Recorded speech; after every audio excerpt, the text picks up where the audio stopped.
Thank you. What an unexpected honor to get to start 20 minutes early. I'm totally emotionally prepared for this. So if I've understood the format correctly, we're going to start with a 1-minute video that the lovely guys at the booth will queue up now.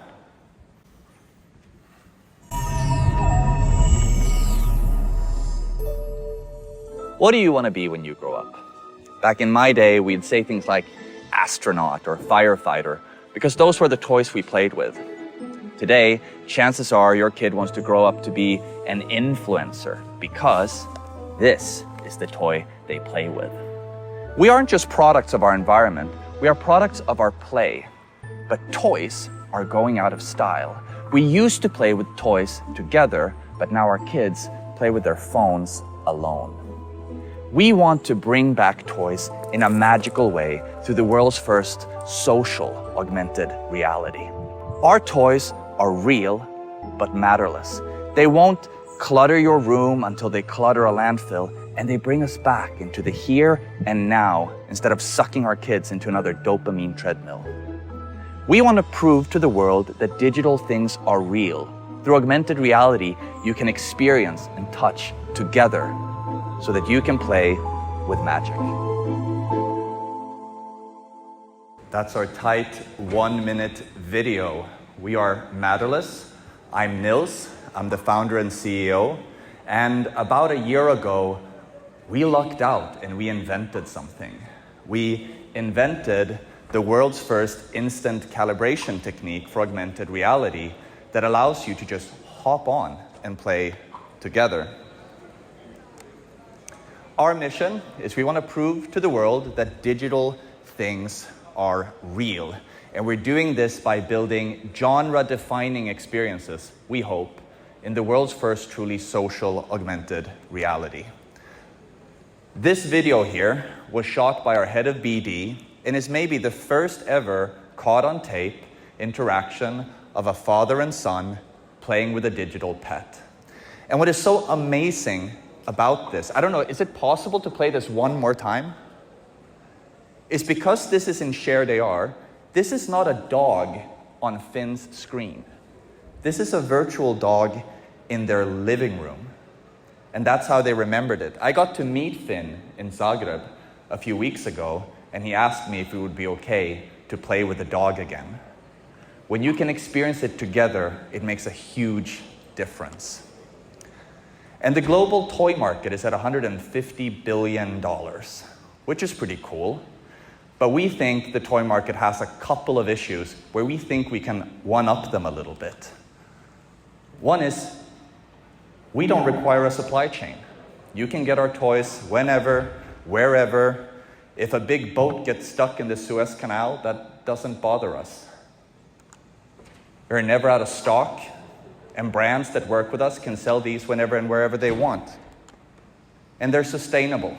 As we said in the video, they don't clutter your living room, they don't clutter your toys room, and they never clutter a landfill, and they never end up floating in the ocean. No natural resources are consumed or wasted in making these toys.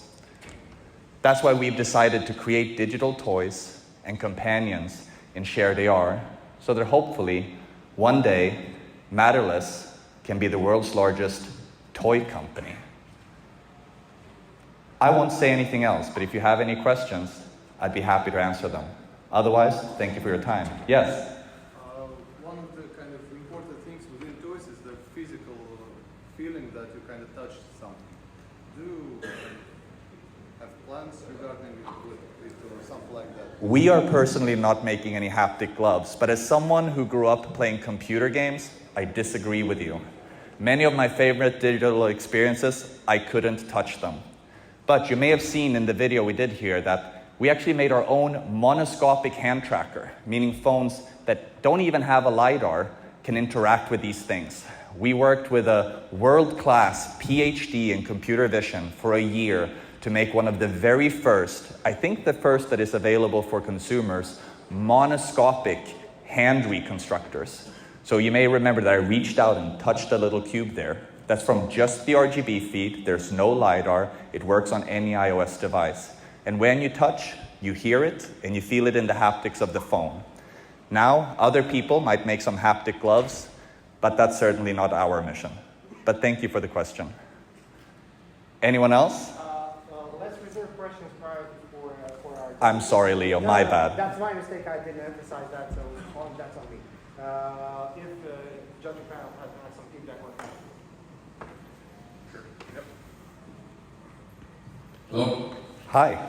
So, with your toys, how many individual toys are you making to make it work, I guess, right? So we see a dog and a few cars, but then what? Like, how many cars are there? What kind of variety of cars are there? And what does that do to your business model? Are you selling individual toys, or how much was all that like? So we're trying both B2C and B2B. So the cars that you saw here is part of Floorcraft Arena and Floorcraft Racers, two different titles that we're putting out with different kinds of game modes that we will monetize direct to consumer by selling different skins, different cars, allow you to customize. But we're also in talks with some pretty amazing brands like world-leading telcos about getting these toys pre-installed on their phones, because a lot of telcos have realized that these phones are more than phones. They're magical looking glasses into augmented reality.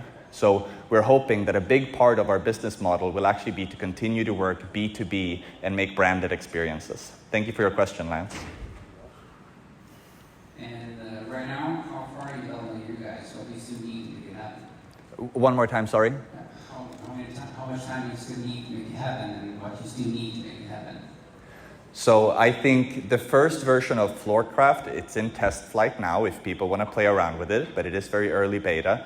I hope we could have the first version of Floorcraft out in the App Store within 3 to 6 months. We don't have a lot of work left, but those are famous last words. Who knows how long it will take. Incos, our companions, that's a labor of love. It's going to take a while before we're satisfied that they're really good enough to do what we want them to do. But if we're lucky, Floorcraft will be out by Christmas. So it was a really strong kind of immersive concept video that we did. It was really cool. And I like that you had a really clear mission. That was nice.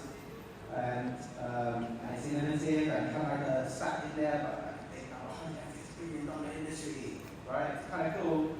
But it felt like it, for me, lacked a lot of substance. I just don't know what it is. I don't know what I'm looking at really in terms of what is the game and what's the schedule and what's the budget and what you're actually pitching for. I don't really know what you're pitching for.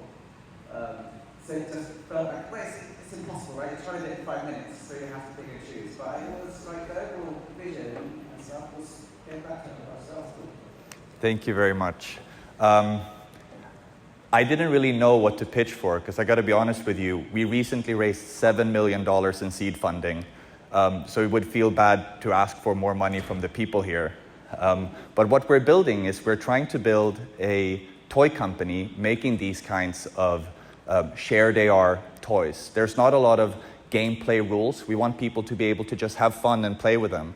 The Floorcraft cars, they explode when you bump each other. You can make little race tracks, you can race around things, but we don't tell you what the objective is. They're toys. Because we hope that open play, which is what children, and as we do at the office, adults as well, really enjoy. So we're trying to position ourselves truly as a toy company and not as a gaming company. So this is anecdotal rather than based on any kind of data that we've seen, but a lot of young parents that I know have concerns about their children and screen time. I was wondering if you, in your plans for this, you thought about how you position this and how you communicate to young parents who have those concerns, who have those fears around their children being, on a screen too long. I think that's a concern that every parent should have, and it's one of the reasons why we think that shared augmented reality could make a big difference. Because, counter to what my mother believed when I was young, it was actually very important for my development as an adult and my career to spend a lot of time with my computer. And it's probably an important life skill for people to learn how to operate with these devices too. And if we can create a way for kids to interact with these devices in a shared augmented reality experience that parents can be, where they're not disappearing into the screen, but instead they're viewing the world that they're in differently, we feel that that's different from disappearing into the dopamine treadmill.